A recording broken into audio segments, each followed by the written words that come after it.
lá, já estamos ao vivo. Deixa eu acompanhar aqui. Quem está nos acompanhando? Vamos ver se já está transmitindo tudo certinho. Fazendo os últimos ajustes. Conferindo se já está tudo aqui. Vamos ver. É isso? Carregando nossa tela. Isso, muito bem. Pronto, estamos ao vivo. Vou aumentar mais o som aqui. Por favor, quem está nos acompanhando, confirma se meu som está legal. É isso aí. Seja bem-vindo ou seja bem-vinda, você que sempre acompanha aqui o nosso canal. Você sabe que o nosso principal objetivo aqui é trazer especialistas na área de tecnologia dos mais diversos segmentos de negócio, além de trazer a oportunidade de desenvolver um debate sadio que todos aqui possam enriquecer. Nosso principal objetivo aqui é a troca de experiência com profissionais de alto nível. Mas, antes de a gente chamar o nosso convidado, eu sempre tenho aquele recado que é importante. Se inscreva aqui no canal, compartilhe e o mais importante, faça um comentário, deixe um comentário aqui pra gente, porque afinal de contas é através do seu comentário que a gente enriquece mais e mais no nosso conteúdo. Ficamos assim? Antes de falar com o nosso especialista, nossos dois especialistas que a gente tem hoje aqui, eu vou dar logo um agradecimento a quem está aqui no chat. Primeiro, Fernando, obrigado pela sua participação. Paulo, obrigado também. Estamos aqui para poder agregar mais ainda o nosso conteúdo. Fechado? Um recado importante. A gente sabe que o setor de educação ele mudou muito ao longo dos anos e ele sofreu um certo impacto devido à Covid-19, a nossa pandemia que a gente está vivenciando nesse momento. Mas, de toda forma, a gente tem que levar em consideração que a transformação digital que as empresas passaram ainda estão transformando. Mas de nada adianta a gente transformar as empresas e as organizações, consequentemente as pessoas, sem transformar o principal setor da sociedade que nos transforma, que é o setor da educação. Gosto de dizer aqui que a própria Unesco que tem uma frase bem interessante que vai nos nortear no nosso bate-papo. A educação transforma vidas. Então vamos ajudar a educação também a se transformar digitalmente. É sobre esse tema, sobre esse cenário que a gente vai conversar com nossos especialistas. Vamos lá? Deixa eu trazer o nosso primeiro convidado aqui, o nosso primeiro convidado, Diogo Dantas. Seja bem-vindo aqui ao nosso bate-papo. Olá, pessoal. Obrigado, Perru. Boa noite aí a todo mundo que está acompanhando a gente pelo YouTube. Espero que a gente possa trazer informações relevantes aí para o pessoal. Eu não tenho dúvida, Diogo. Com o seu currículo aqui, com certeza vai trazer informações extremamente relevantes. O Diogo, para apresentar aqui oficialmente, ele é arquiteto de soluções em nuvem, com mais de 18 anos de experiência no mercado, atuando com diversas áreas de frentes, como executivo, a parte de infraestrutura, gerenciamento de projetos, além de computação em nuvem, propriamente dito. Já participou de mais de 10 projetos na área de educação, com alguns destaques na Unifases, Salesianos e o Instituto Neurociências. É graduado em TI pelo Instituto Federal do Rio Grande do Norte e com MBA em Gestão de Projetos na FGV. Diogo, esse currículo aqui com certeza vai agregar bastante o nosso conhecimento. Obrigado aí pela sua participação. Mas nosso bate-papo não vai ser só eu e você, a gente também tem o nosso amigo, o Gustavo Ribeiro. Deixa eu botar ele aqui na nossa apresentação, nosso bate-papo. Gustavo, seja bem-vindo. Boa noite, obrigado. Eu que agradeço, Gustavo, pela sua participação aqui também no nosso bate-papo. E importante salientar também, o Gustavo tem também 18 anos de experiência na área de computação e gestão de projetos, na área de computação em nuvem. Atualmente atua com projetos desde 2010 com a AWS. Podemos dizer que todo mundo aqui tem mais de uma década com experiência em projetos de computação em nuvem. Isso é muito legal, que já mostra a bagagem dos nossos convidados. Além também de ser formado em informática, com ênfase em processamento de dados pelo Cefet, conhecido agora pelo IFRN, bacharel em ciência da computação pela UFRN e também pela UFRN, especialista em gestão de TI pela UFRN, beleza? Diogo, Gustavo, sejam muito bem-vindos aqui ao nosso bate-papo. Obrigado, Vinícius. Beleza, deixa eu ver aqui quem mais chegou. O Francisco, obrigado. O S, obrigado. Advance Consulting, também muito obrigado pela participação de todos. Boa noite a todos que estão nos acompanhando. Então vamos lá, vamos falar sobre o nosso principal objetivo aqui. Bem, vocês desenvolveram uma pesquisa junto com a AWS falando sobre uma área que é sensível aqui no Brasil e para a sociedade como um todo, que é a educação. Sabemos que a educação, independente se é pública ou privada, tem muito a melhorar em todas as suas esferas. Mas eu queria que vocês pudessem contar aqui um pouquinho para a gente, o Diogo e o Gustavo, sobre qual foi a principal motivação de vocês em relação a essa iniciativa de fazer uma pesquisa tão direcionada para esse setor. Vou lá, então? Vamos lá, Gu, vamos lá. O objetivo principal, né, dessa nossa pesquisa é tentar identificar, né, quais são os principais desafios do setor de educação relacionado à tecnologia da informação, principalmente a infraestrutura de TI, né, e aos sistemas de ensino à distância, né.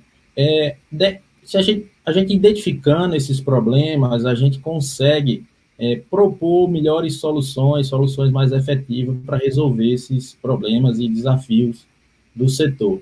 Então, basicamente, a nossa intenção era essa. Eu acho que a gente conseguiu um bom resultado. Daqui a pouco vou mostrar aqui para vocês que a gente conseguiu realmente atingir esse objetivo. Maravilha. Gustavo, como é que você viu aí a percepção e essa oportunidade de fazer essa pesquisa?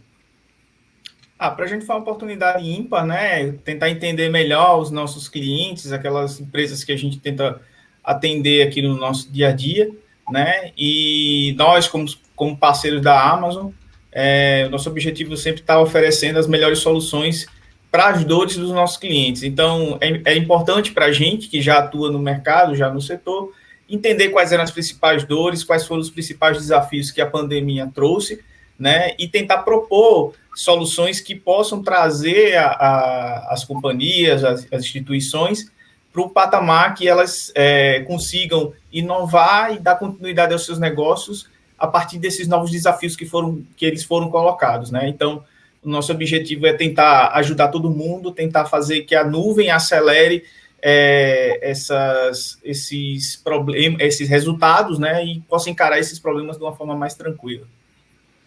Maravilha, então vamos lá. Deixa eu aqui compartilhar a apresentação de vocês. Eu acho que vocês vão trazer dados importantes. Já estou compartilhando. E você que está aí no chat nos acompanhando, envie sua pergunta. Se você é profissional na área de educação, se você é educador, ou se você conhece alguém, traga sua dúvida. A gente vai tentar aqui também responder durante o nosso bate-papo. Beleza? Então, Diogo, explica aí um pouquinho para a gente como é que foi essa pesquisa, os resultados dela. Vamos lá. Antes de tudo, Perro, eu gostaria de fazer uns agradecimentos aqui, aproveitar o espaço para agradecer. Tem um pessoal que nos ajudou bastante esse ano nessa nossa jornada aí de começar a atender o setor público com foco em educação.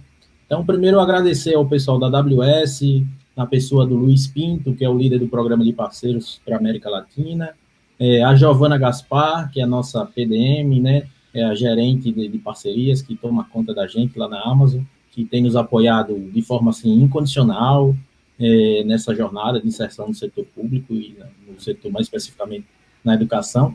Também queria agradecer aqui ao pessoal da Advance Consultoria, que esse ano fez um trabalho fantástico com a gente de reestruturação da nossa proposta de valor como empresa, né, e ajudou a gente a compilar os dados da pesquisa hoje, né, deram uma grande ajuda para a gente. Eu queria dar um abraço aí, eu acho que ele está até online, ao Dagoberto Rajá e o nosso líder lá na Advance, sempre diligente, o Jorge Mucazel, né? E, por último, agradecer a Joyce Barros, da Flay, que foi a empresa que executou, propriamente dita, as entrevistas da pesquisa, né? Maravilha. O pessoal aí mostra que um trabalho de qualidade se faz com a equipe envolvida, engajada. Parabéns pelo envolvimento de todos aqui. São muitas mãos envolvidas aqui. Então, vamos lá. Vou iniciar a nossa apresentação hoje.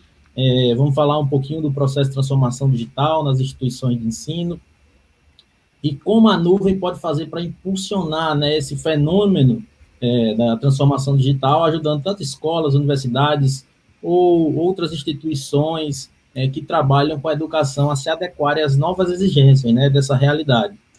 Em que a tecnologia avança assim muito rapidamente. Então, o que, sei lá, 1 ano ou 2 atrás era um processo ainda lento nas instituições de ensino, com a pandemia precisou e ainda precisa ser muito acelerado, né? Então, vou falar um pouquinho aqui da nossa agenda, né? Hoje a nossa jornada está dividida em 5 etapas. Primeiro, vamos traçar aqui um cenário atual do setor da educação, né? Depois, mostraremos aqui um pouco dos principais achados, né? E os insights extraídos da nossa pesquisa. Vamos consolidar os principais desafios do setor, né? Com as conclusões sobre a pesquisa e também com algumas percepções nossas e de outros especialistas no setor. Em seguida, vamos mostrar 3 possíveis casos de uso de soluções em nuvem para a educação, né? Então, a gente vai definir quais são os desafios a partir da pesquisa e de várias informações que nós temos, e a partir disso nós vamos propor aqui 3 casos de uso. Claro que isso é só um grãozinho de areia no deserto, mas é para exemplificar, né, como a gente pode usar as tecnologias de nuvem para alavancar essa transformação digital no setor da educação. Por último, nós vamos dar aqui quais seriam os próximos passos para quem quer dar continuidade nessa jornada de inovação. Então, eu vou começar falando um pouquinho do que a gente encontrou, né, quando começou lá em março, mais ou menos, a fazer essa pesquisa. Antes da pesquisa, a gente fez um levantamento, né, do que se passava no setor da educação, e eu começo aqui com uma informação do Sindicato das Mantenedoras do Ensino Superior de São Paulo, né, que em uma pesquisa apresentada no ano passado, constatou que já em 2019, os ingressantes em cursos EAD já superavam os ingressantes dos cursos presenciais nas instituições privadas, né, a gente está falando aqui de instituição privada do ensino superior. Então, já em 2009, isso a gente está falando antes da pandemia. Então, antes da pandemia, a gente já tem 50,7% contra 49,3% de estudantes que ingressaram em cursos de educação à distância, em detrimento dos que ingressaram em cursos de ensino presencial. Então, anterior à pandemia, a gente já tinha esse movimento de ensino à distância, né? O que, logicamente, envolve muita tecnologia. Desculpa, passou. Vamos lá.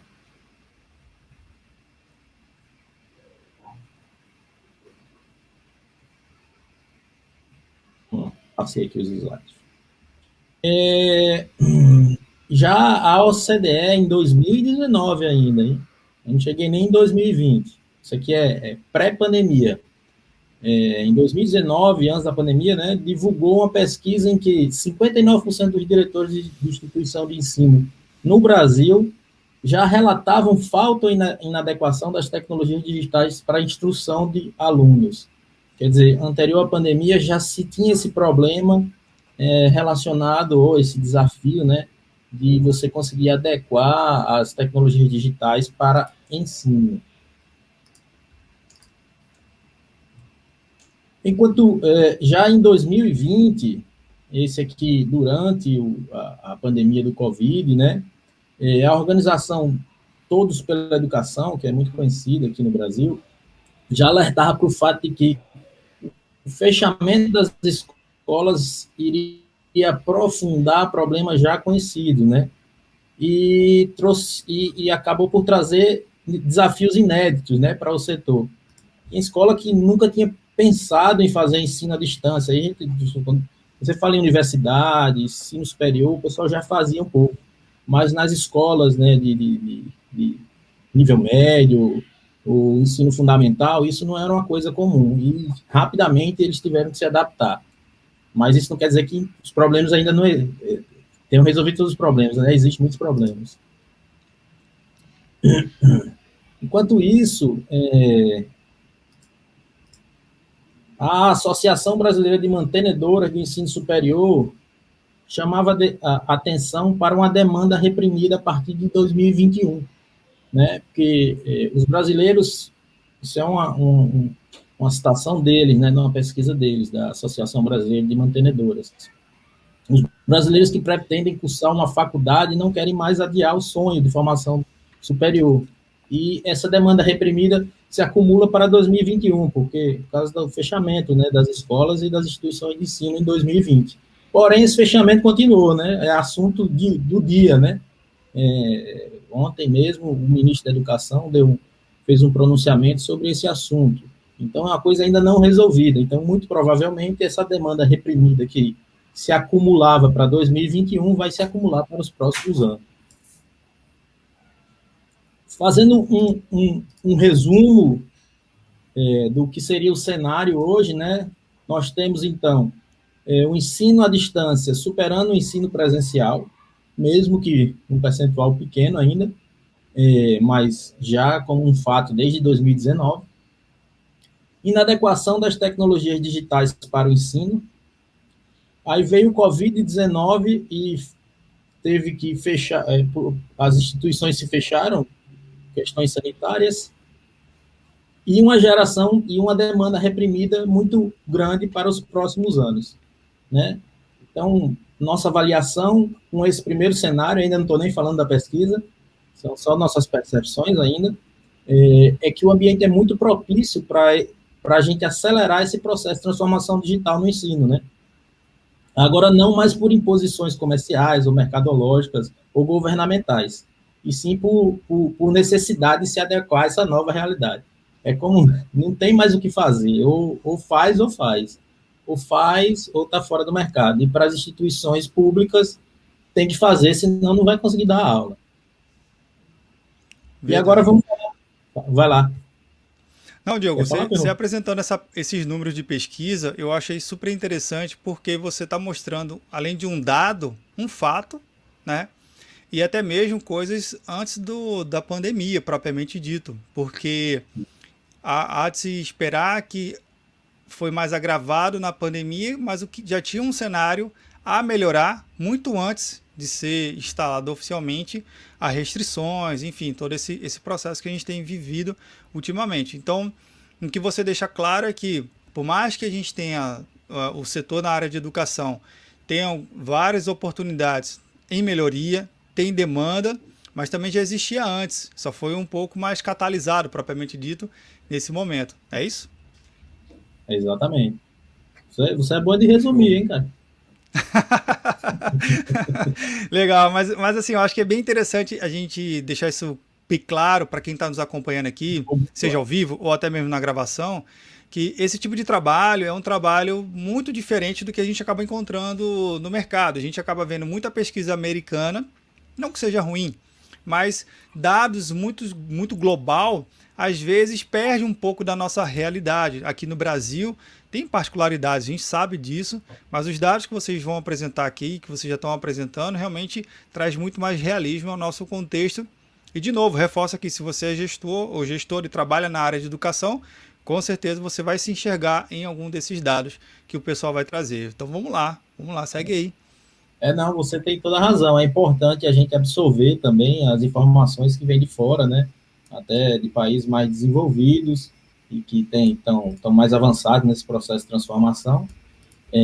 Porém, a gente tem que tropicalizar, né, a informação, né? Absorve o que eles têm e vamos tentar buscar a nossa aqui. É um pouco da nossa ideia, né? Porque a gente não trabalhava nesse setor da educação, até trabalhava projetos específicos, né? Não era um braço da nossa empresa como da Visor, como começou a ser esse ano, né? E aí a gente sentiu essa necessidade de fazer um trabalho mais embasado, por isso a gente deu start a partir da pesquisa, né? Quando a gente fez a pesquisa, isso aqui é um negócio que a gente tem que participar, porque a gente tem que arrumar alguma forma de conseguir ajudar as empresas a melhorarem esses aspectos aqui. Claro, de questões comerciais nossas também, né? É um setor aí que tem uma demanda aberta e boa para ser tratada. Então, vou continuar aqui, beleza? Beleza, vamos lá. Vamos lá, então falando da pesquisa agora, né? Eu já vou entrar direto nos números, né? Então, para tentar entender um pouquinho quais os principais desafios, né, e gargalos tecnológicos do setor de educação, a gente fez essa pesquisa, iniciamos em abril, durou até início de maio, mais ou menos, né, o processo de entrevista, e a gente vai tentar apresentar aqui os resultados, os principais resultados para vocês. Então, primeiramente, traçar o perfil, né, dos entrevistados. nós entrevistamos 57 instituições de ensino de todo o Brasil. 91% dessas instituições entrevistadas têm mais de 1.000 alunos, e desses 91% com mais de 1.000 alunos, 40% com mais de 10.000 alunos. Então, a gente está falando de instituições que respondem, a grande maioria que respondeu, instituições de médio para grande porte. 32% atuam até o ensino médio, né? Estou falando basicamente de escolas, são 32%. 91% das que responderam atuam também na graduação e 83% na pós-graduação, né? Claro que aqui pode ter instituições que atuam nas 3 esferas, né? Por isso os números não arredondam para 100.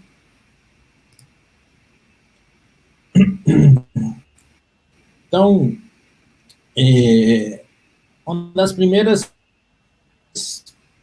tentar explicar um pouquinho a metodologia da gente na maioria das questões, né? A gente tentou primeiro perguntar sobre a importância de determinados quesitos, né? Vou entrar em detalhe aqui, e depois comparar com a satisfação em relação àqueles quesitos, para a gente saber se o nível de satisfação está equivalente ao nível de importância que o entrevistado deu àquele quesito, né? Então, começar com as tecnologias digitais no ensino, né? Nesse quesito, os entrevistados deram uma nota de 1 a 5 para o grau de importância e para o grau de satisfação, em relação a diversas funcionalidades, né, das tecnologias digitais de ensino. Após uma análise, a partir da nota média das respostas dos entrevistados, destacamos 3 principais funcionalidades, onde a gente conseguiu enxergar um problema latente, né? Então, eu vou falar primeiro dessas 3, né? Uma das funcionalidades é o acompanhamento do progresso do aluno. O pessoal deu nota média de importância de 4,8, lembrando que é de 1 a 5 a nota, porém a satisfação é de 4,1. Então, você vê uma grande discrepância aqui entre o tamanho da importância dessa funcionalidade e o nível de satisfação. A mesma coisa a gente consegue enxergar aqui para as ferramentas de BI, né, que também tem esse gap entre importância e satisfação. E para ferramentas de BI, para explicar um pouco melhor, ferramenta de análise de dados e geração de relatórios sobre o uso das tecnologias, né? E acessibilidade para pessoas com necessidades especiais, que a importância foi de 4,6 em média e a satisfação de 3,8. Então, até tracei aqui uma retinha vermelha. Opa, desculpa que saiu aqui. Descendo para mostrar essa diferença entre importância e satisfação. Então, a gente vê aqui nesses 3 quesitos insatisfação latente. Então, o pessoal considera muito importante essas funcionalidades, porém, não estão 100% satisfeitos. A gente verifica essa diferença aqui. E aí, eu destaquei essas 3, né, nesse gráfico aqui, porém, a gente analisou outras, né? A gente analisou funcionalidades como aulas que podem ser ministradas por um instrutor, integração multimídia e vídeos interativos, ferramentas de colaboração e interação social, laboratório de informática, virtuais, né, claro, aplicação para dispositivos móveis, videoconferência integrada e gamificação de atividades. Na verdade, a gente viu o mesmo padrão que eu mostrei naquelas outras, né, com a diferença menor entre importância e satisfação.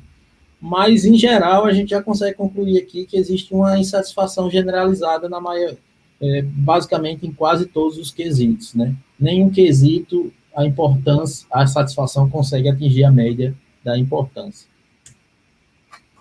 A gente fez algumas perguntas, né, para saber se o pessoal concordava ou discordava das nossas afirmações, né? A gente colocou algumas afirmações na entrevista.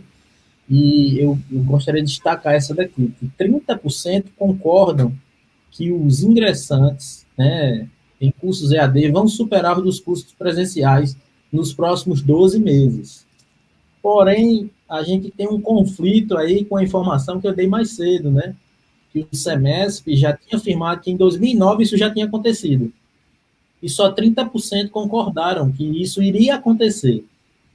Então, um dado que a gente precisa aprofundar mais, entender melhor o que é isso. O que é, o pessoal não está percebendo que o EAD já está superando o ensino presencial, ou a gente também pode ver que o semestre, na verdade, ele faz um apanhado geral, né, do setor, e nesse apanhado geral, o EAD já ultrapassa o ensino presencial. Porém, em algumas instituições isso pode não ser verdade, né? No total é verdadeiro, mas em algumas instituições pode não ser verdade. E a maioria dos nossos entrevistados podem ser pessoas dessas instituições, onde o EAD ainda não ultrapassa o ensino presencial. Aí a gente também fez algumas perguntas aqui sobre vários quesitos relacionados à infraestrutura de tecnologia da informação, que aí é a nossa casa, né? É o que a gente gosta mesmo de fazer, onde a gente é o nosso feijão com arroz aqui, né? E nesse quesito, da mesma forma da parte de sistemas, a gente, os entrevistados deram nota de 1 a 5 para a importância e satisfação de vários quesitos, e a gente conseguiu destacar 3 quesitos problemáticos, né? O primeiro quesito é o de alta disponibilidade, depois a gente tem o de alto desempenho, e depois de segurança. Então, o pessoal destacou bem aqui que é muito importante ter alta disponibilidade, quer dizer, os sistemas estarem sempre disponíveis quando as pessoas precisarem acessar.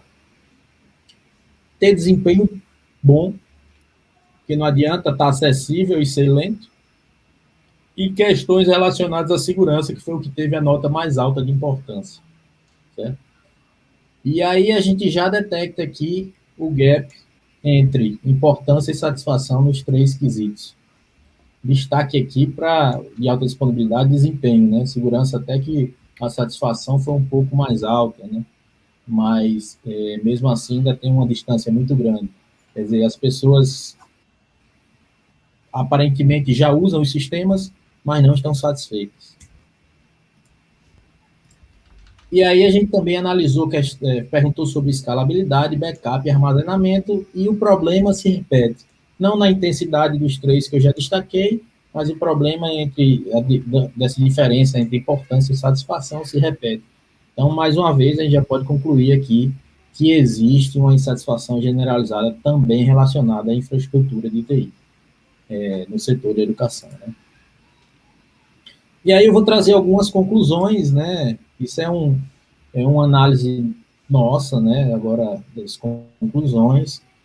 Outras pessoas analisando a pesquisa podem enxergar mais coisas também. Inclusive, a gente vai disponibilizar depois a pesquisa para quem quiser dar uma olhada.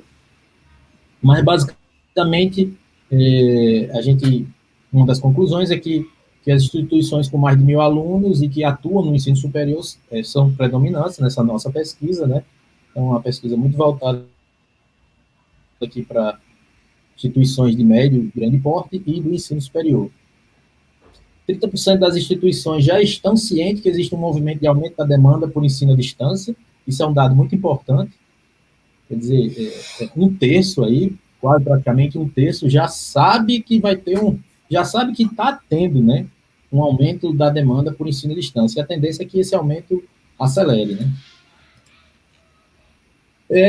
Aí a gente encontrou também insatisfação generalizada com as funcionalidades disponíveis, né, nos sistemas digitais de ensino, um destaque para o acompanhamento do aluno, acessibilidade e BI, e também uma insatisfação generalizada em relação à infraestrutura de TI.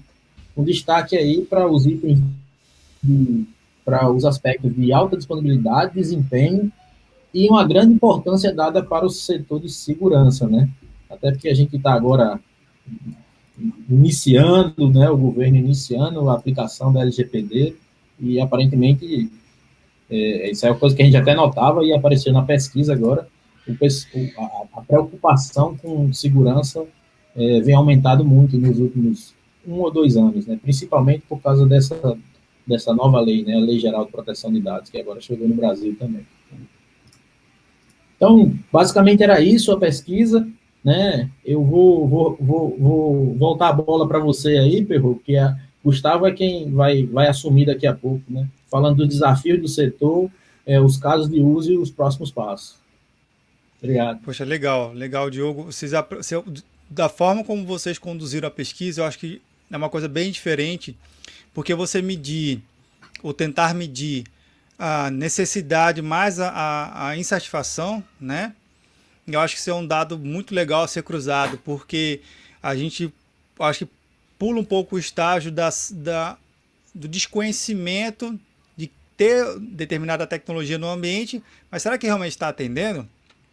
É muito comum a gente ver nas empresas ter tecnologias de ponta, mas ela não está tão aderente ao negócio e não está satisfazendo toda a equipe de negócio, a equipe técnica, quem está operacionalizando. Então, a forma como vocês apresentaram e conseguiram coletar esses dados, eu acho de uma forma super ímpar e muito legal para a gente poder acompanhar. E, obviamente, o que me chamou mais atenção é a coluna segurança. Claro que todas as outras é interessante, mas acho que a coluna segurança para a área de educação é muito importante. Afinal de contas, está ali milhares de dados de alunos, de profissionais de educação, de profissionais na área de administração, enfim, de todo o ecossistema que circula na área de educação. Ter segurança, sim, que faz com que você possa ter uma instituição mais firme, mais sólida para poder seguir nessa era digital, né? Queria agradecer a tua explanação sobre esses dados, sobre a pesquisa. Então vamos lá. Gustavo, e aí? Como é que ficou os desafios para o setor? Perfeito. Bem, a gente já ouvia os nossos clientes dos setores e durante a nossa pesquisa também fomos conversando com outros profissionais, outros parceiros na área, e aí a gente veio destacar aqui alguns desafios que o setor já tem imposto no nosso dia a dia, né?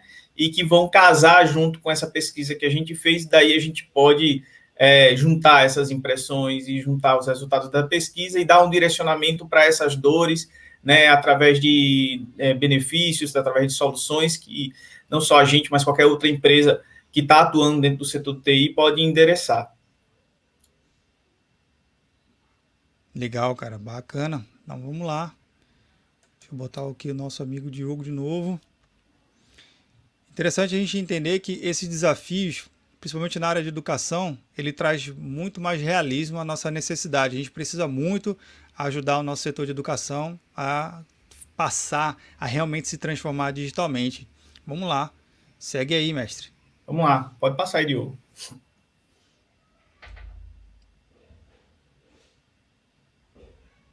Então, perfeito. Bem, o nosso primeiro desafio, né, que a gente tem entendido que o mercado está preocupado é em relação ao cenário híbrido, né? Então, um terço das instituições que a gente pesquisou, né, ressaltou isso nos números, né? Esse desafio do EAD, do ensino à distância que vem chegando, né? Ao mesmo tempo, você conciliar com uma operação que já pré-existia, que é o ensino on-premise, né?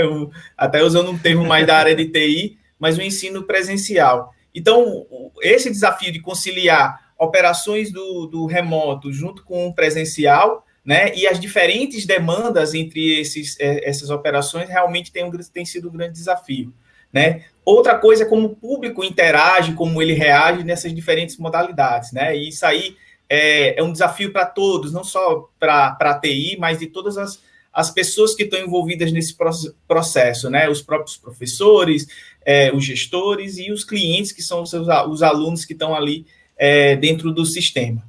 E também como lidar com essa oferta, né?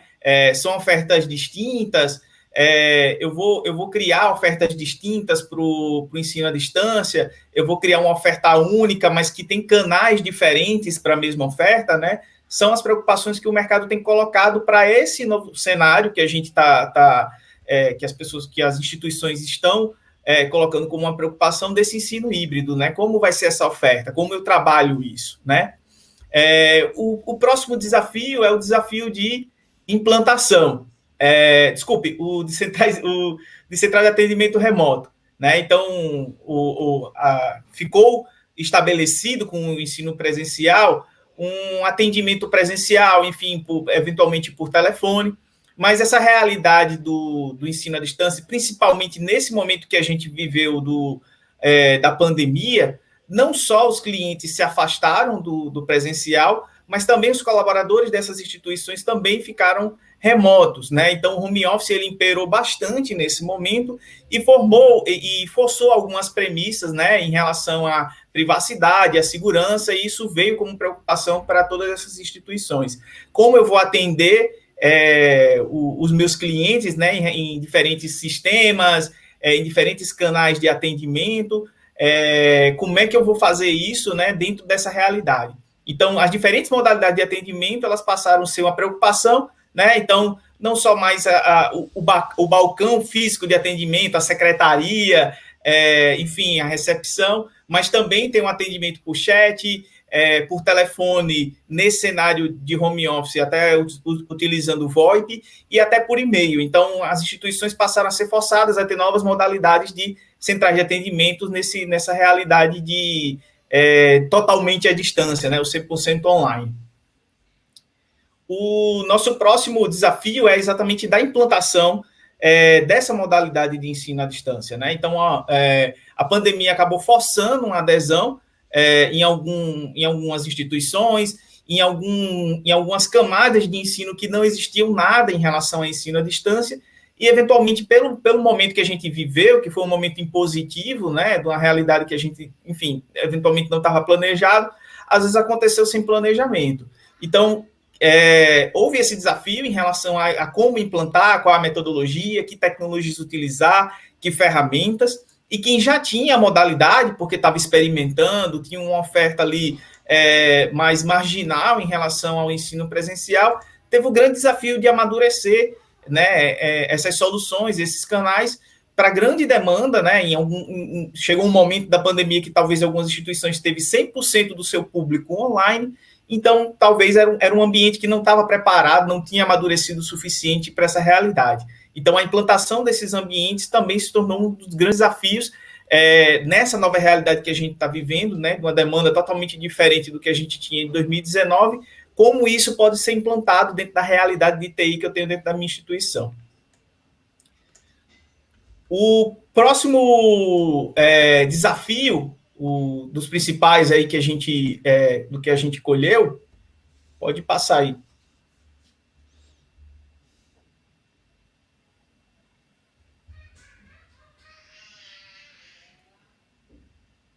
São os próprios sistemas de EAD, né? Também conhecidos como ambientes virtuais de aprendizagem, ou LMS. Esses sistemas eles ganharam muito protagonismo, né? E isso exigiu que algumas situações ele tivesse uma capacidade de atender a totalidade do seu público, como eu falei, né? Em certa altura da pandemia, exigiu que esses ambientes tivessem força suficiente para aguentar toda a carga da totalidade do seu público, né? Mas, infelizmente, alguns data centers, né, que é o principal ambiente onde se encontram dessas instituições no mercado do ensino aqui no Brasil, eles não evoluíram junto, né? Algumas instituições foram pegos, entre aspas, de surpresa com esse cenário da pandemia. E aí forçou-se a busca de alternativas, né? Então, sistemas que são 100% as a service, né? Totalmente web. A própria nuvem ela passou a ser vista como uma grande opção para essas empresas, e algumas começaram a experimentar, e outras já tinham ambientes de sistema de nuvem e, eventualmente, começaram a pensar nesse momento desse desafio de amadurecer os seus sistemas, amadurecer a sua arquitetura e tentar escalar. Como próximo desafio que os nossos clientes, aí de 6 desafios, pode passar aí.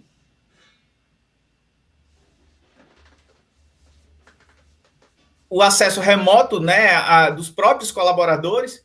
Então, é um cenário muito parecido com essa coisa das centrais de atendimento, porém, eu tenho sistemas que, eventualmente, têm um poder, têm uma quantidade de informação que é muito sensível. Então, esse home office que a gente viveu forçou bastante, né, essas premissas de privacidade, de segurança, e também alguns sistemas de gestão tiveram que evoluir para adesões ou interações de clientes à distância. Então, os CRMs, os sistemas de matrícula, que eventualmente estavam muito linkados à modalidade presencial, eles foram forçados a também atender essa modalidade de EAD, né? E aí não só o ensino, mas também todo o processo em relação ao onboarding desses novos usuários, desses novos alunos, né, passaram a ser todo online. Então, esses sistemas tiveram que implantar os seus sistemas de pagamento, tiveram que amadurecer seus sistemas de pagamento, a forma como os clientes interagem, enfim.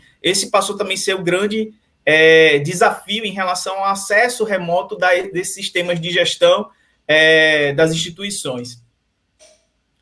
E, por último, o último desafio aí que os nossos clientes relataram é da parte de custo, né, adequação de custos. Então, nessa realidade que a gente vivia, né, onde, enfim, o EAD não era protagonista, né, eu tinha basicamente uma capacidade muito bem conhecida.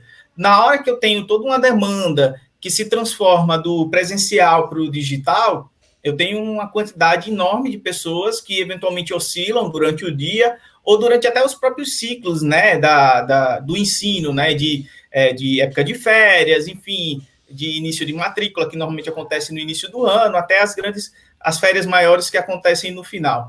Então, os data centers, as infraestruturas de TI, eles eram muito criados de uma forma que você já tinha uma previsibilidade da sua carga, né, da sua capacidade. E com o aumento do uso e da demanda desse ensino à distância, surgiu essa necessidade de investimento, principalmente em capacidade.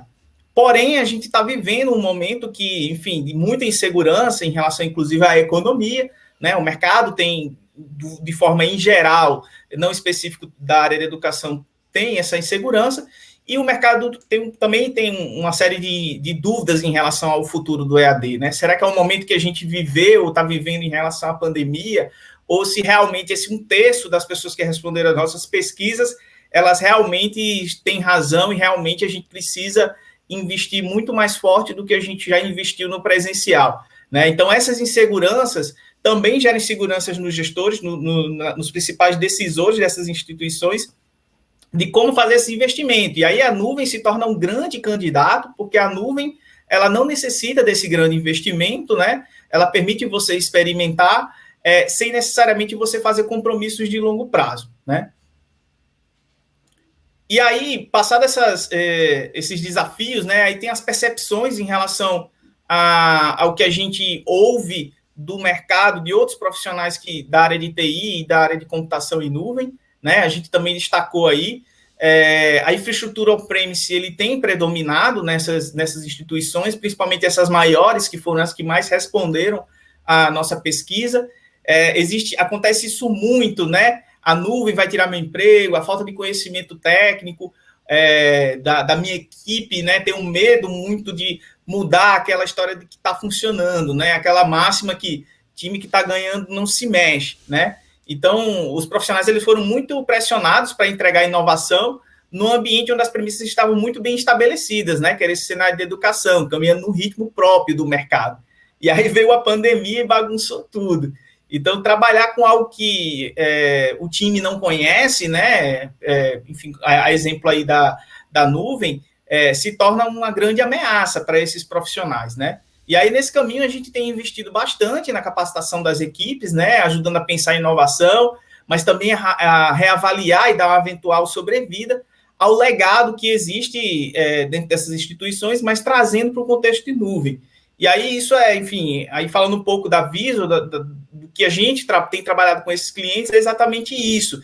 É tentar investir na capacitação, na mentoria dessas equipes em relação à nuvem, mas também dar a sobrevida desse legado que, eventualmente, as equipes acham que vão morrer por conta desse contexto de computação em nuvem, né?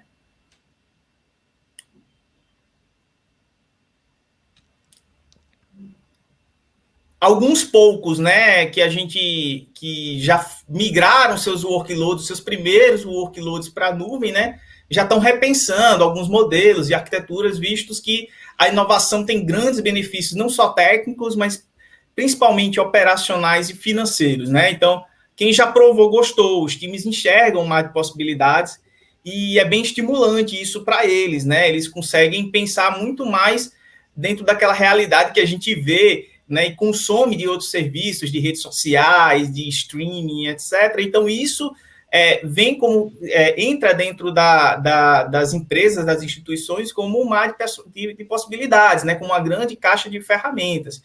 E aí os benefícios da nuvem vão desde a capacidade infinita, né, que a nuvem tem em relação ao que você pode construir, o quanto em tamanho você pode construir, as soluções como serviços que dão uma acelerada gigantesca, porque cortam o caminho em relação a desenvolvimento de infraestruturas ou de soluções de software, e os custos são mais adequados, essa curva de demanda do mercado, que tornam essa instituição com uma capacidade de infraestrutura mais adequada à realidade, né? Então, a gente tem trabalhado muito readequação de arquiteturas para a nuvem, né? Para poder tornar essas arquiteturas, esses ambientes, esses workloads, o melhor aproveitamento que a nuvem pode oferecer. A infra on-premise, ela, na maior parte dessas instituições, ela está defasada, né? São infraestruturas que têm mais de 5 anos, e por elas estarem defasadas, elas acabam gerando alta despesa operacional, e por conta desse momento que a gente está vivendo, realmente existe pouca verba no mercado para se investir em nova capacidade, né? Então, a gente sabe que a TI, ela vive de ciclos, né, de investimento, e, enfim, a gente está vivendo um momento onde todas as empresas, não importa o setor, está tendo dificuldade e dúvidas sobre esses investimentos. E aí, por isso, há um grande peso de carregar esse legado, né, que é muito custoso.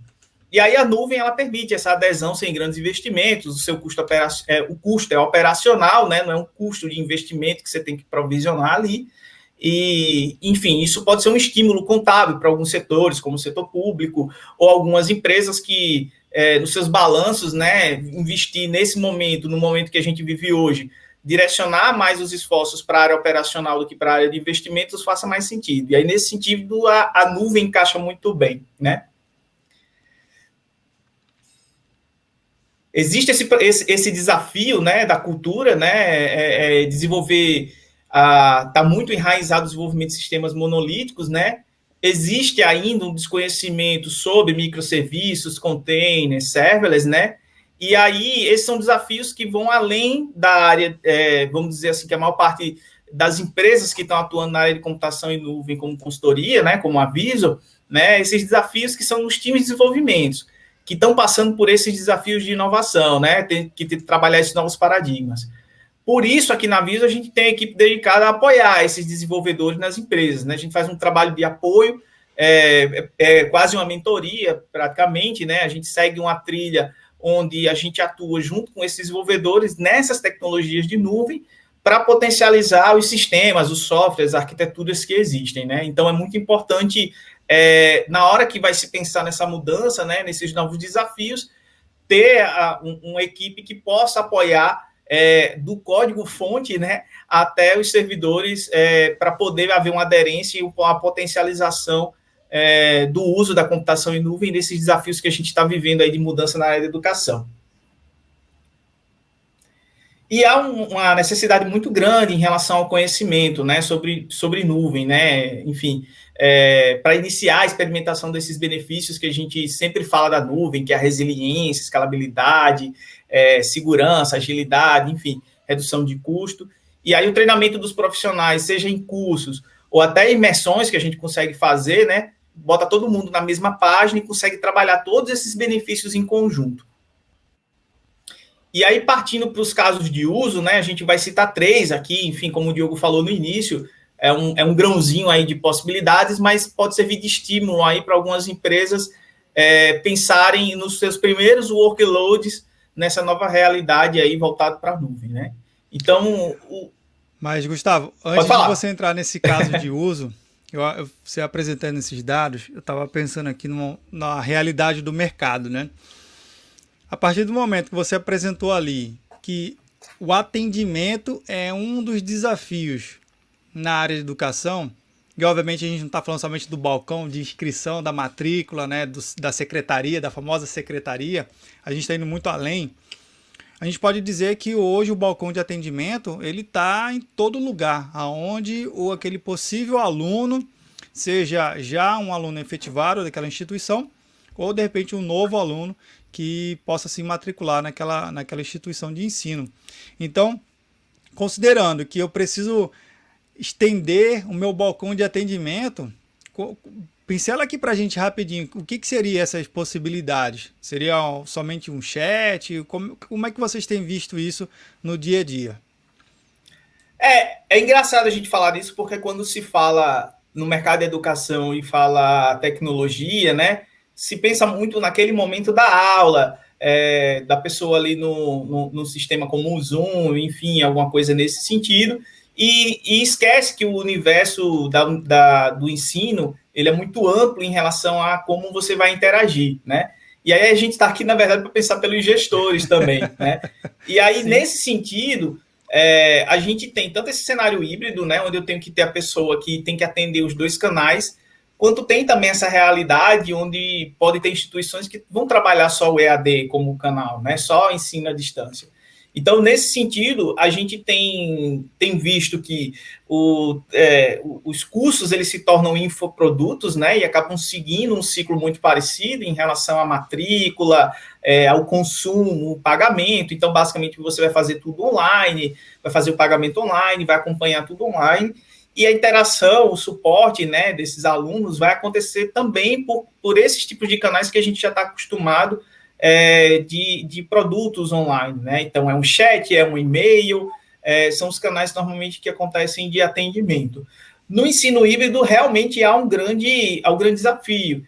Então, a gente tem visto uma demanda por centrais de telefonia, né, online, então, que permitam você agregar tanto as pessoas que estão ali fisicamente, né, os colaboradores daquela instituição que estão fisicamente ali para atender o telefone, receber algumas solicitações e atender presencialmente, como também os colaboradores que podem eventualmente estar remotos e participar também de todo esse ecossistema em relação ao atendimento por telefone, e aí, no caso, remotamente atuaria como VoIP, né? Então, a gente entende que pode haver uma divisão, vamos dizer assim, uma equipe multidisciplinar em relação a formas de atendimento, e aí existe ainda realmente algumas dúvidas em relação a como as ofertas vão ser moldadas, né? Muito disso, tipo, eu vou criar produtos específicos voltados para o ensino à distância, ou eu vou ter um produto único, um curso único, que ele pode ser consumido tanto online quanto presencial, né? E aí, nesse sentido, você vai poder ter N formas de modalidade, como você vai atender esse aluno, desde a matrícula até essas necessidades cotidianas de um suporte em relação a provas, enfim, né? Então, existe uma diversidade muito grande em relação a cenários e os desafios, né? E aí o nosso papel é tentar, de certa forma, cobrir algum desses espaços e apoiar os times em relação a isso. Pô, bacana. Então, você está mostrando que tem alternativas. Então, vamos lá, mostra aí os casos de uso para a gente. Perfeito. O primeiro caso de uso que a gente vai mostrar é um produto que realmente é a cara do ensino à distância, né?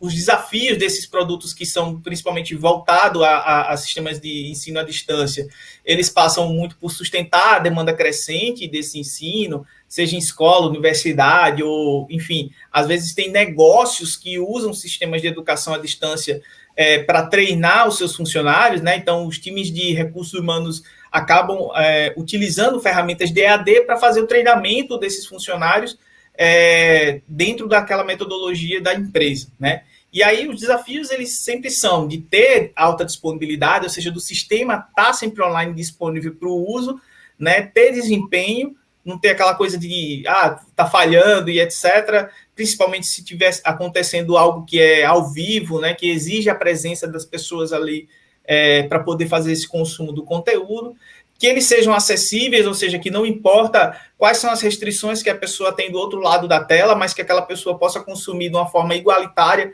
em relação a todo o restante da turma. Os gestores têm pensado bastante em análise de dados, eles querem conhecer como os alunos, os seus clientes, têm consumido esses recursos, quanto tempo eles têm ficado online, se eles estão assistindo do início ao fim, né? Qual o tempo que eles gastam dentro da plataforma, são informações que são valiosíssimas para os gestores. E o mobile, né? Então, hoje, aí, quando se fala de internet, né, principalmente quem tem página, quem tem site, enfim, de conteúdo, sabe que hoje a maior parte do tráfego é de celulares, é de dispositivos móveis. Então, por que não pensar essas soluções também que elas estejam funcionando em pleno vapor nesse formato de dispositivo. E aí, para atacar esses desafios, né, a gente propõe aí utilizar um dos softwares mais conhecidos no mercado na área de EAD, que é o Moodle. É um produto que já era amplamente utilizado por instituições em cenários de on-premise, de data center, enfim, né? Porém, é um produto que ele está pronto para a nuvem, né? A gente trabalha com ele, trabalha ele em arquiteturas que são extremamente escaláveis. E o legal dessas estruturas escaláveis é porque a escalabilidade, que na verdade a gente substitui pela palavra elasticidade, permite que o ambiente do Moodle, do EAD, ele possa diminuir ou crescer de acordo com o tamanho do público daquela instituição ou o momento, o ciclo do momento que está acontecendo aquele ensino. Então, você às vezes tem cursos que são abertos, né, que tem início e fim muito rápido. Quando se trata de universidade, você tem ali semestres, e aí vai ter momentos que vai ter alta demanda sobre o consumo disso, épocas de prova, de atividades, enfim, e vai ter épocas que há uma decaída em relação ao acesso, né, na hora que o pessoal está de férias ou que está fazendo a matrícula em outros sistemas. Então, a grande vantagem de usar um sistema como o Moodle no ambiente de nuvem é que você consegue ter essa escalabilidade, a elasticidade, né, de ter um ambiente que ele vai crescer e vai diminuir, e, consequentemente, a gente atinge um dos grandes benefícios, é que tem um custo adequado para esse ambiente, né? Cara, rapidamente, uma coisa que eu consigo perceber no que você está falando, da elasticidade, você trocou, isso, não foi? Elasticidade, Então, a gente pode dizer que ter elasticidade nas minhas soluções para o time técnico, ele vai ter a capacidade de ter um ambiente que, independente do crescimento da empresa, a infraestrutura está atendendo, mas também se passar por um período de sazonalidade, como você citou bem, um período de baixa inscrições, seja férias, alguma coisa assim, a infraestrutura ela consegue reduzir. E para a área de negócio, isso reflete financeiramente no ambiente também. Eu posso dizer que o meu custo ele aumenta, mas também porque o meu investimento, no caso, as minhas vendas, meus alunos, as minhas matrículas também estão aumentando. Então, é algo que acompanha literalmente a vida da instituição. É isso? Exatamente. Ele vai acompanhar tanto o crescimento como negócio, né, da instituição, ou seja, se você está vivendo esse momento do ensino à distância, que a quantidade de alunos está aumentando, você consegue, de certa forma, eliminar as interrogações que existem sobre essa demanda, que perpetuam aí no mercado, né, se o EAD vai pegar ou não, porque você vai ter um ambiente que ele vai se adequar à demanda que vai acontecer, independente dela ser massiva ou ela ter um crescimento lento. Ao mesmo tempo que você tem um ambiente que ele está preparado para esses ciclos que já são conhecidos pelo mercado, né? Os ciclos de alto consumo, né? Durante, como eu falei, realização de provas, atividades, e os ciclos de baixo consumo que, naquele momento que o aluno está mais preocupado em estar na praia, né? De pegar um sol, enfim, que não está pensando em assistir aula. Então, nesse sentido, você consegue se beneficiar de um ambiente que vai ter alta capacidade de atender a sua demanda, mas, por outro lado, ele também pode ter um custo reduzido no momento que você não tem essa demanda lá utilizando seus sistemas. Maravilha. E qual é outro case aí para gente? O outro caso de uso, a gente vai falar de uma ferramenta que não necessariamente se fala de educação à distância, se fala dessa ferramenta, né? Mas são os desafios de você ter CMS, ou seja, sistemas de gerenciamento de conteúdo, e aí puxando para o lado da educação, voltado para portais acadêmicos, por exemplo, né? Então, os desafios de portais de web, né, quando se fala de instituição de ensino, não só ter as informações em relação à disponibilidade de cursos da instituição e etc., mas hoje em dia as instituições elas se tornaram um organismo vivo. Então, elas às vezes têm blog, os próprios cursos são oferecidos numa modalidade de comércio eletrônico, né, com carrinho, etc., e esses sistemas eles estão preparados já para essas grandes audiências e essa integração com outros sistemas de EAD, como o Moodle, ou até outros sistemas que não mudam, né? Seja para uma escola, seja para uma grande universidade. E os grandes desafios para esses casos de CMS, né, de portais de geração de conteúdo, de gestão de conteúdo, é a disponibilidade, né? Ou seja, eu tenho que estar preparado para atender não só os meus alunos, mas para aquela pessoa que quer conhecer, que quer saber um pouco mais da minha universidade.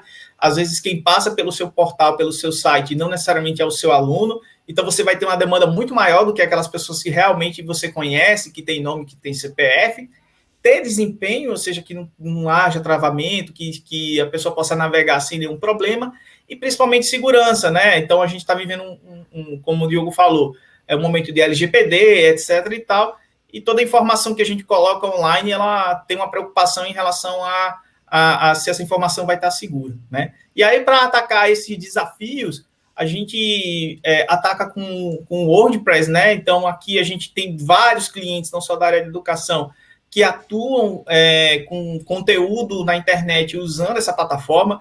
É uma das plataformas mais flexíveis que eu conheço em relação a como você pode utilizar ela, né?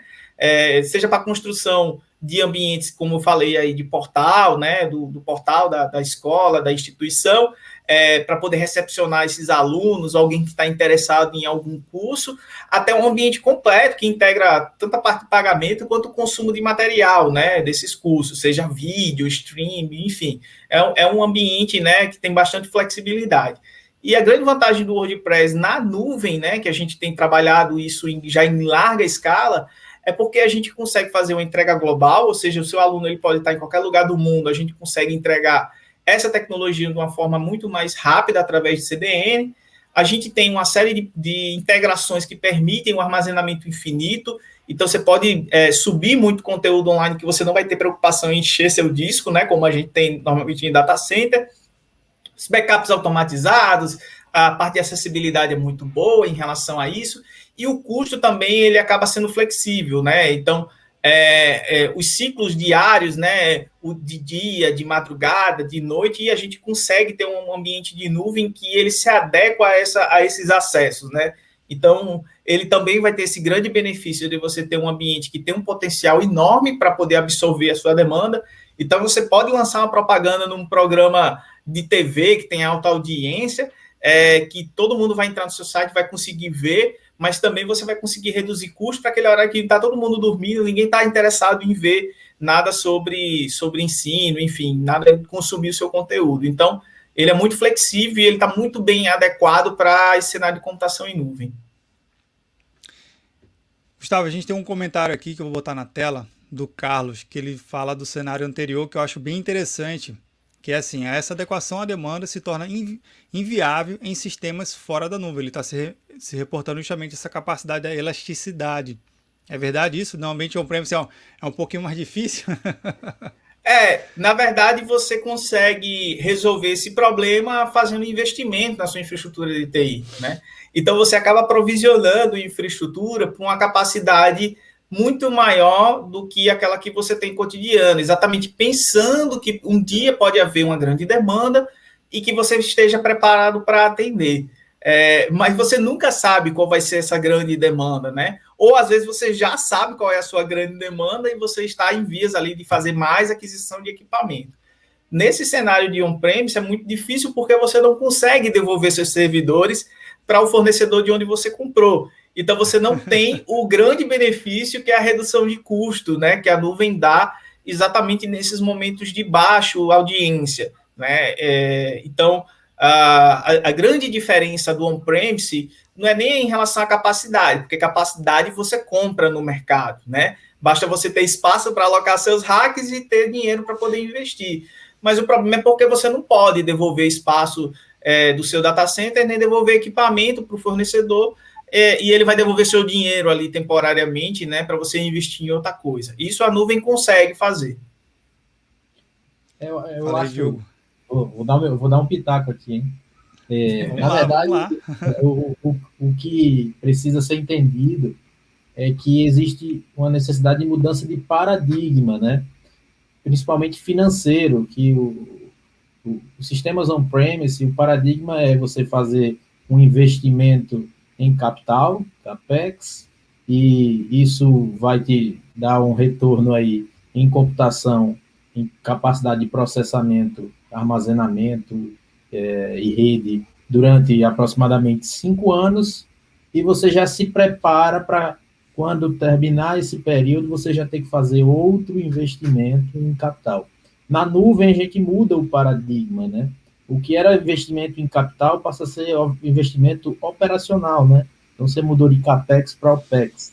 E isso, a gente tem até um pouco de dificuldade, hoje nem tanto, mas antigamente a gente tinha mais, e conseguir explicar isso para a alta direção das empresas, né? Porque o cara diz, mas quanto isso vai me custar? A gente fala, depende. Sua empresa vai crescer, vai crescer, qual vai ser a demanda? Se você usar pouco, você paga pouco. Se você usar muito, você paga muito. Então, a gente consegue estabelecer um vínculo, né, entre o desempenho geral da empresa, das instituições, com os custos de nuvem, né? Então, é uma coisa que é mudança de paradigma, é cultural, é uma coisa que a gente trabalha muito aqui no nosso dia a dia com os nossos clientes.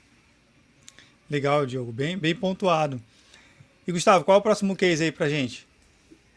O último caso de uso, né, aí trazendo de novo aquela coisa de vamos propor soluções que não estão, que quando se fala de educação não se pensa logo nisso, né? Na pesquisa que a gente fez, a gente percebeu que há uma grande demanda, e isso aí todos os setores estão vivendo, né? Dessa coisa da análise de dados, né? O cientista de dados, o Big Data, enfim. E aí, nesse sentido, a gente também está propondo atacar algumas demandas que não necessariamente estão dentro da sala de aula, né? Da sala de aula virtual, mas que estão no entorno ali da instituição, e que hoje a informação para qualquer mercado ela é muito valiosa, né? Então, a gente também está propondo aí um caso de uso que a gente já tem dentro do nosso portfólio, que a gente tem trabalhado com alguns clientes, que é fazer análise de mídia social, utilizando tecnologia de inteligência artificial, né? Então, a oportunidade que existe hoje é da gente obter informações valiosas junto dos usuários, né? Junto daquele seu público-alvo, e aprofundar o conhecimento que você tem na percepção das pessoas sobre a sua marca, né? Seja sua marca ou sobre o seu produto, né? E aí, com isso, a gente consegue analisar as interações que os usuários fazem, né, tanto com as redes sociais das empresas, quanto com hashtags, enfim, com tudo que é falado nas redes sociais.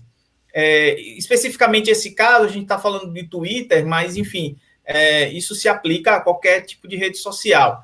Nesse portfólio específico, né, a gente tenta trabalhar aí as oportunidades que existem, que são ter painéis, né, dashboards que tenham baixo custo, para a gente analisar esse público que está procurando essa informação, seja sobre um curso específico, seja já direcionado para aquela marca, para aquela instituição, sobre algum produto, né? Ter um melhor conhecimento, né, para melhorar a audiência dos seus portais, saber o que as pessoas estão procurando, fortalecer, eventualmente, o relacionamento acadêmico. Então, às vezes, você já tem aquele público dentro da sua instituição, mas você quer saber como está a experiência daquelas pessoas dentro do consumo dos seus cursos, dentro do consumo da sua marca, né? E aperfeiçoar também os seus próprios serviços dentro da instituição a partir desses feedbacks. Então, o que a gente está propondo aí?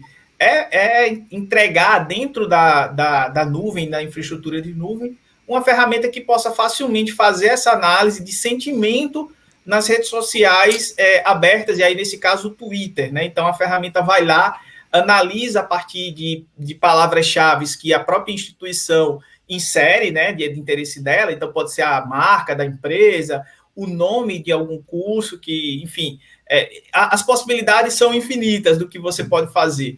E aí, basicamente, a ferramenta vai analisar o que o público está falando sobre aquele assunto, se está falando bem, se está falando mal, se há uma indecisão sobre aquilo, né? Então, nesse sentido que a gente traz informação para a instituição e permite a instituição perceber melhor como aquele público está reagindo, como ele está se comportando em relação a certos assuntos, né? Então, com isso, a gente ataca tanto a parte de infraestrutura, porque quando se fala de ambientes de Big Data, de análise de dados, principalmente quando se fala de inteligência artificial, imagina-se um negócio extremamente complicado, caro, difícil de implantar, que demora muito tempo.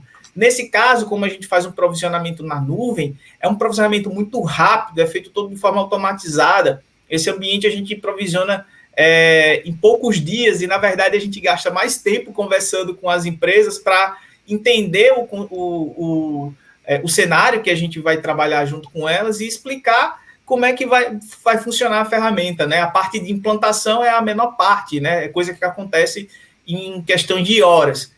E a gente consegue capturar os twitters em qualquer idioma. Então, se aquela instituição tem um produto que não ataca só o público brasileiro, mas tá oferecendo um curso, enfim, um produto que tem um público global, a gente consegue trazer essas informações de qualquer idioma que esteja disponível aí dentro dos serviços da nuvem, né?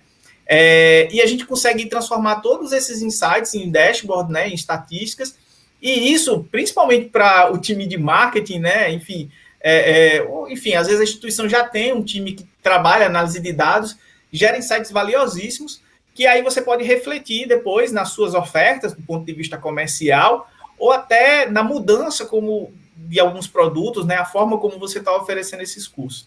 Então, melhor do que a melhor forma da gente tratar essas incertezas que o mercado tem sobre o ensino à distância, sobre como a sua marca deve se posicionar em relação a isso, é conhecer o que o seu público está pensando e está falando nas suas redes sociais. E aí a gente tenta atacar esse problema através dessa ferramenta na verdade não é uma ferramenta, é uma grande infraestrutura de serviços dentro da AWS que vai permitir análise de sentimento usando tecnologias de inteligência artificial junto ao público que a marca ali está querendo conhecer, né? Bacana, bacana. E esse conceito de inteligência artificial não é somente dentro da instituição, né? Também é para fora, para capitanear o conceito inbound e outbound. Nesse caso a gente utiliza aí uma engine que ela vai trabalhar algoritmos aí de linguagem, né? De processamento de linguagem natural, e a partir do que os usuários estão escrevendo nas redes, ele vai fazer uma análise de sentimento, né? Então, a inteligência artificial, ela entra aí para capturar o texto, né? Enfim, o que as pessoas estão falando e traduzir isso de uma forma que a gente possa colocar num gráfico como opiniões positivas, opiniões negativas ou opiniões neutras. Legal, legal. E o que mais aí, pessoal, vocês têm para a gente aqui? Bem, a gente tinha esses 3 casos de uso. E aí o que a gente quer propor aqui no final, né? Enfim, a gente já vai com um pouco mais aí de 1 hora, né? É o que as pessoas que estão assistindo, seja ao vivo, seja no vídeo gravado, o que elas podem fazer depois de consumir todo esse conteúdo, que eu entendo que teve informações valiosíssimas, né? E aí vai gerar uma série de insights. E aí a gente está propondo aí como próximos passos que essas pessoas, essas instituições, né? Enfim, essas empresas possa nos procurar e a gente poder evoluir esse bate-papo, né? Fazer uma prova de conceito, conversar mais profundamente sobre a parte técnica, né? A gente tentou aqui falar mais de um público mais amplo, conversar ali desde do professor até os gestores, mas a gente pode sim realmente aprofundar essas conversas que a gente está fazendo hoje aqui, falando sobre produtos, falando sobre números e produtos mais técnicos, né? Então a gente convida todo mundo que está nos assistindo, né, para experimentar a nuvem, marcar com a gente uma apresentação técnica, né, uma apresentação individualizada sobre todas essas soluções que a gente tem aí para o mercado da educação. Então, aí deve estar aí no slide o nosso e-mail de contato e, alternativamente, também tem o nosso formulário de contato aí, que é do Bitly, bit.ly/nuvem-edu, né? É um formulário específico para esse conteúdo que a gente está fazendo. Então, todo mundo que submeter aí no formulário ou mandar por e-mail, a gente marca um horário para poder fazer uma apresentação individualizada, voltado para as dores específicas daquela pessoa que está nos procurando, daquela instituição. Maravilha, Gustavo. Eu particularmente gostei muito de todo o conteúdo que vocês desenvolveram aqui. Eu acho que essa pesquisa que você compartilhou aqui com o canal, quem está nos acompanhando, ao vivo ou gravado, acabou enriquecendo muito e trazendo dados e fatos. Afinal de contas, de novo, quando a gente fala de investimento em nuvem, a gente precisa ter a capacidade de direcionar uma necessidade técnica a uma necessidade de negócio. Senão fica somente tecnologia por tecnologia.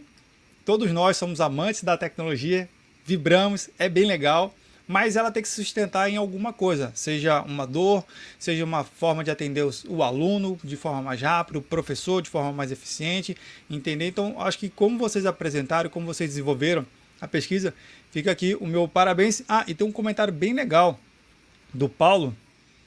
O Paulo está participando aqui também no comentário, né?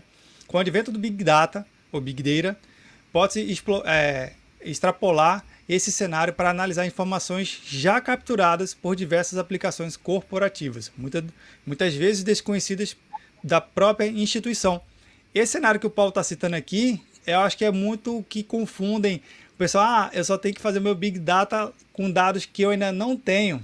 Mas não, pelo contrário, com dados que eu já tenho dentro de casa e é um custo menor ainda, não é verdade? Sim, não, com certeza. A gente tem essa capacidade, né? Apesar que a gente trabalha muito em infraestrutura, mas a gente tem a capacidade de ir até essas fontes de dados que as instituições já têm, né? Seja um banco de dados, enfim, do mais diverso tipo. A gente gosta muito de trabalhar com legado. O pessoal fala aqui que a gente gosta de trabalhar com código velho. O nosso principal papel no mercado é fazer readequação, tem que pegar o legado, transformar ele para a nuvem, ressignificar o valor de toda essa informação que já existe dentro dessas plataformas. Então, sim, o que há de mais valioso é toda a base que a instituição já tem, todas as informações. E aí, a gente coloca essa camada de Big Data, que é exatamente para dar contexto, trazer uma informação valiosa, um insight valioso, para que a empresa possa trabalhar, né? Seja no onboarding, na entrada desses novos alunos, seja como esse aluno está consumindo, né, os seus produtos, os seus cursos, enfim. Então, sim, concordo 100%. O que é de mais valioso e o que é, inclusive, mais barato é trabalhar os dados que a empresa já tem. Legal, legal. Pessoal, tivemos vários elogios, parabenizando pelo conteúdo. Eu agradeço muito a presença do Gustavo Ribeiro, do Diego Dantas aqui no canal do Papo Cloud. Fica aqui as portas abertas, a gente está na nuvem, então vamos marcar um próximo bate-papo desse. Tenho certeza que vai agregar muito ainda quem está nos assistindo. Gustavo, obrigado pela participação. Obrigado a você. Diogo, obrigado pela participação. Obrigado, Vinícius. Um grande abraço, pessoal. Boa noite. Boa noite. E para você que está aqui nos acompanhando até esse momento, ao vivo ou gravado, eu agradeço muito a sua participação. Cada comentário, cada like ajudou muito a gente conseguir espalhar mais esse conteúdo. E de novo, vale reforçar, não esqueça de se inscrever no canal, compartilhar o conteúdo e a gravação vai ficar disponível aqui depois. Então, coloca um comentário aqui para ver o que você achou, beleza? Fica aqui o meu agradecimento e como eu sempre finalizo meus podcasts, e aí? Tá na nuvem? Show de bola!